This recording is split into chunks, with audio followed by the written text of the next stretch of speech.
বন্ধুরা, আপনারা কি আফ্রিকার বাওবাব গাছ দেখেছেন?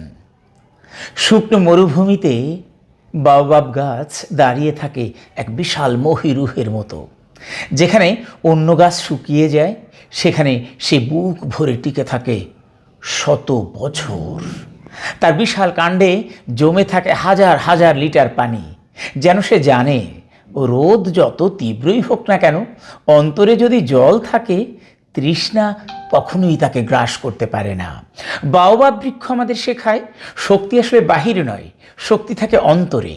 জীবনে যত ঝড় ঝঞ্ঝাই আসুক, আপনি যদি নিজের ভিতরে বিশ্বাস, সাহস আর আশার জল সংরক্ষণ করতে পারেন, তবে কোনো মরুভূমি আপনাকে মেরে ফেলতে পারবে না। এই গাছটি যেন পৃথিবীর অন্তর থেকে আমাদেরকে বলে, শুষ্কতাই শেষ নয়, বরং প্রস্তুতি নিন, নিজেকে ভেতর থেকে সমৃদ্ধ করুন। আপনি যখন ভেতরের জলধারায় নিজেকে সিঞ্চিত করতে পারবেন, তখন বাইরের রুক্ষতা আপনাকে স্পর্শও করতে পারবে না।